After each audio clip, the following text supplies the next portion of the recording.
Herra Kári, hörkuleikur, hörkulið. Hvað vantaði upp á hjá Valsmönnum í kvöld?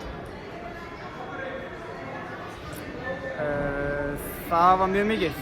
Bara við náðum ekki að exekúta nógu vel okkar plani og já, það bara svona þeir fá sjálfstraust í sínum aðgerðum og eru með bullandi sjálfstraust komandi inn í leikinn og nýta sín tækifæri. Meðan við vorum bara að ströggla að láta leikinn, fannst mér.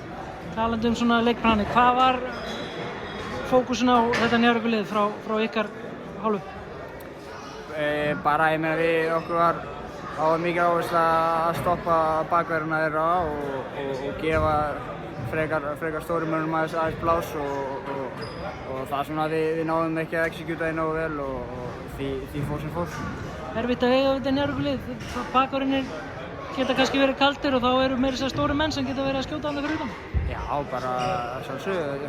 Hörku Njarðvíkurlið sem eru á mjög góðu róli og eru að mínu mati komnir langlengst af öllu liðunum á þessum tímapunkti en þeir eru bara að líta mjög vel út. Við erum bara ennþá í október, nóg eftir. Hvað tekur þú svona jákvætt úr ykkar leik, ef þá eitthvað úr þessum leik? Ég bara veit það ekki, svona beint eftir leik og svona frammistöðu að maður pirraður og fúll og svoleiðis, þá er erfitt að finna eitthvað jákvætt. Maður þarf að setjast niður og sjá þetta aftur og maður er búinn aðeins að hreinsa hausinn. Takk fyrir þetta, Kári.